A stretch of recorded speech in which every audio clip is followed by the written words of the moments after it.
தமிழ்நாடுதான் இந்தியாவிற்கான மாடல் என்று அனைவரும் பாராட்டிடும் 5 ஆண்டு சாதனைகளின் தொகுப்பாக இடைக்கால நிதிநிலை அறிக்கை தாக்கல் செய்யப்பட்டிருப்பதாக முதலமைச்சர் ஸ்டாலின் பெருமிதம் தெரிவித்துள்ளார். தேர்தல் முடிந்து ஜூலை மாதம் புதிய அறிவிப்புகளுடன் இன்னும் பிரம்மாண்டமான நிதிநிலை அறிக்கை தாக்கல் செய்யப்படும் என்றும் அவர் தெரிவித்துள்ளார்.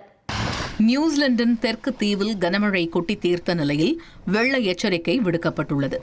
மழையால் பல சாலைகள் மற்றும் பாலங்கள் மூடப்பட்டன.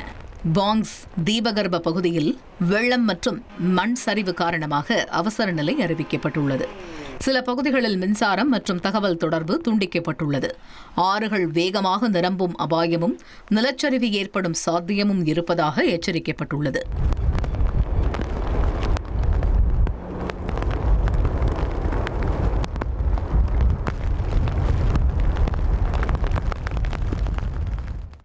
நாகை மாவட்டத்தில் கூடுதல் ரயில்கள் இயக்க வலியுறுத்தி வணிகர்கள் கடையடைப்பு போராட்டத்தில் ஈடுபட்டனர். கூடுதல் ரயில் சேவைகளை நாகையில் இருந்து விரிவுபடுத்த வேண்டும், நாகையில் இருந்து மதுரைக்கு ரயில் சேவையை கொண்டுவர வேண்டும் என வணிகர்கள் வலியுறுத்தினர். நாகை, வெளிப்பாளையம் உள்ளிட்ட பகுதிகளில் 5000த்திற்கும் மேற்பட்ட கடைகள் அடைக்கப்பட்டன.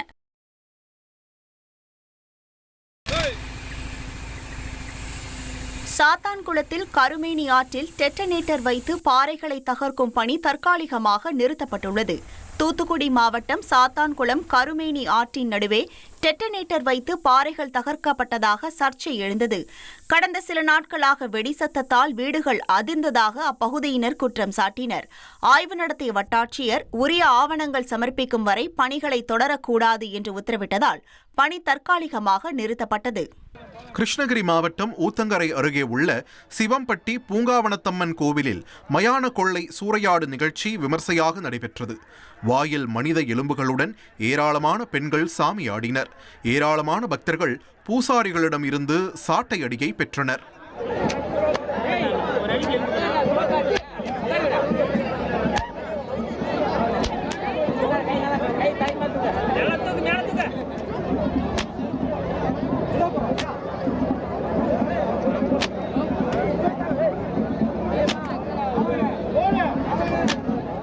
கொடைக்கானலில் நடைபெறவுள்ள 63வது மலர் கண்காட்சியை முன்னிட்டு பிரையன் பூங்காவில் 2ஆம் கட்டமாக 2.5 லட்சம் மலர் நாற்றுகள் நடவு செய்யும் பணி தொடங்கியுள்ளது. மேரிகோல்டு, ஃபேன்சி, பெட்டூனியா உள்ளிட்ட பல்வேறு வகையான மலர் நாற்றுகள் நடவு செய்யப்பட்டு வருகின்றன. மேலும் ரோஜா தோட்டத்தில் 10,000த்திற்கும் மேற்பட்ட ரோஜா செடிகளை பராமரிக்கும் கவாத்து பணிகளும் தொடங்கப்பட்டுள்ளன. வரும் மே மாதம் நடைபெறவுள்ள மலர் கண்காட்சியை முன்னிட்டு இந்த பணிகள் தீவிரமாக நடைபெற்று வருகின்றன. ஜோலார்பேட்டை பயணிகள் ரயிலில் தூங்கிக் கொண்டிருந்த தம்பதியிடம் 4 சவரன் நகை மற்றும் செல்போனை திருடி சென்ற நபரை ஈரோடு ரயில்வே போலீசார் கைது செய்துள்ளனர். ஈரோடு பெரியார் நகரைச் சேர்ந்த 85 வயது சங்கரநாராயணன், அவரது மனைவி கோமதி சேலத்திலிருந்து ரயிலில் பயணம் செய்தபோது அவர்களின் கைப்பையை மர்ம நபர் திருடி சென்றுள்ளார். புகாரை தொடர்ந்து சிசிடிவி காட்சிகளை ஆய்வு செய்த போலீசார் திருட்டில் ஈடுபட்ட சிவகங்கையைச் சேர்ந்த சக்தி கணேஷ் என்பவரை கைது செய்தனர். கொல்கத்தாவின் திரட்டி பஜார் பகுதியில் சீன சமூகத்தைச் சேர்ந்தவர்கள் புத்தாண்டை விமர்சையாக கொண்டாடி வருகின்றனர். சீனாவில் புத்தாண்டையொட்டி ஏராளமான கலை நிகழ்ச்சிகள் கோலாகலமாக நடைபெற்று வருகிறது. சீனாவில் உள்ள மக்கள் மகிழ்ச்சியுடன் புத்தாண்டை கொண்டாடி வரும் நிலையில் கொல்கத்தாவில் வாழும் சீன மக்களும் புத்தாண்டை கொண்டாடி உள்ளனர்.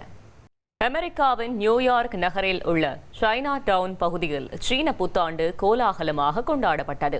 பட்டாசுகள் வெடித்தும் நடனமாடியும் சீன மக்கள் புத்தாண்டை வரவேற்றனர்.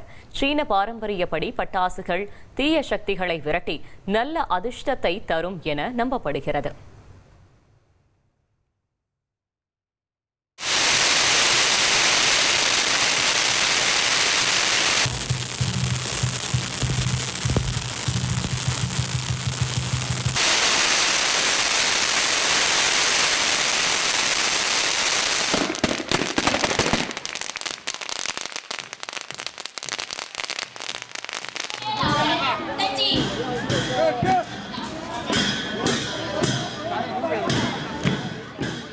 பிரான்சின் மேற்கு பகுதிகளில் கடும் மழையால் வெள்ளப்பெருக்கு தீவிரமடைந்துள்ளது.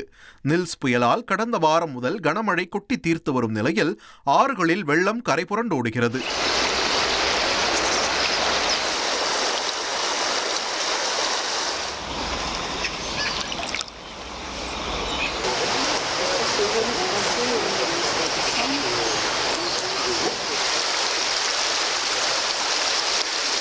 லோடியே கரோன், ஜிரோந்த் மற்றும் மானே லுவார் ஆகிய 3 மாகாணங்களுக்கு சிவப்பு எச்சரிக்கை விடுக்கப்பட்டுள்ளது.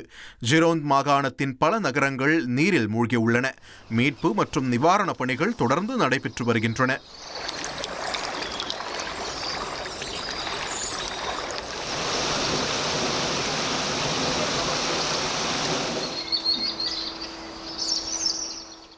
கென்யாவின் முக்கிய விமான நிலையமான நைரோபியில் உள்ள ஜோமோ கென்யாட்டா சர்வதேச விமான நிலையத்தில் விமான ஊழியர்களின் வேலை நிறுத்தம் 2வது நாளாக தொடர்கிறது.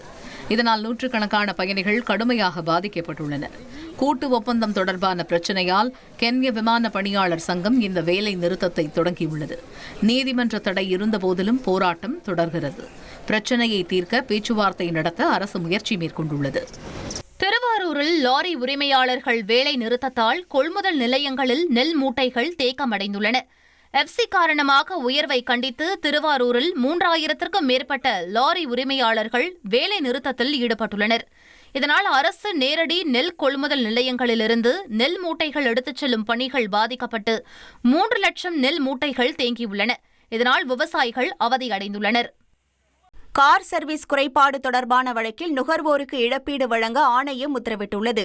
திருநெல்வேலி வாடிக்கையாளர் ஒருவரின் சர்வீஸ் விட்ட காருக்கு இன்ஜின் ஆயில் மாற்றியதாக பில் கொடுத்ததாகவும் அதன் பின் பழுது ஏற்பட்டு அதை சரி செய்ய 1,04,000 ரூபாய் வசூலித்ததாக குற்றச்சாட்டு எழுந்தது.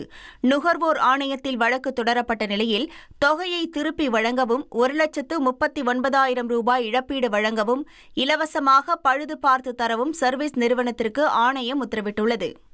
தர்மபுரி மாவட்டம் பென்னாகரம் அருகே உள்ள ஒகேனகலில் கடந்த 2 ஆண்டுகளில் இல்லாத வகையில் நீர்வரத்து கடுமையாக சரிந்துள்ளது. கடந்த சில நாட்களாக நீர்வரத்து வினாடிக்கு 1500 கன அடியாக வந்து கொண்டிருந்த நிலையில் தற்பொழுது 200 கன அடியாக சரிந்துள்ளது. இதனால் காவிரி ஆறு தற்பொழுது வறண்டு காட்சியளிக்கும் நிலையில் குடிநீர், விவசாயம் மற்றும் கால்நடைகளுக்கு நீர் தட்டுப்பாடு ஏற்படும் என விவசாயிகள் அச்சம் தெரிவித்துள்ளனர். நீலகிரி மாவட்டம் உதகையில் தாம்பட்டி கேத்தி ஏழநள்ளி பசுமை குடிலில் நவீன தொழில்நுட்பத்துடன் ஸ்ட்ராபெரி பழம் சாகுபடி செய்யப்படுகிறது. தற்போது சீசன் என்பதால் சுற்றுலா தலங்களில் ஸ்ட்ராபெரி பழம் விற்பனைக்கு வந்துள்ளது. ஏராளமான சுற்றுலா பயணிகள் ஸ்ட்ராபெரி பழத்தை விரும்பி வாங்கி செல்கின்றனர். மேலும் பல்வேறு ஊர்களுக்கு ஸ்ட்ராபெரி பழங்கள் ஏற்றுமதி செய்யப்படுகிறது. கேரள மாநிலம் வயநாடு மாவட்டத்தில் குடியிருப்பு பகுதியில் காட்டு யானைகள் புகுந்ததால் பரபரப்பு ஏற்பட்டது. இதனால் பொதுமக்கள் அச்சமடைந்த நிலையில் தகவலறிந்து சென்ற வனத்துறை அதிகாரிகள் நீண்ட நேர போராட்டத்திற்கு பிறகு யானைகளை வனப்பகுதிக்குள் விரட்டினர்.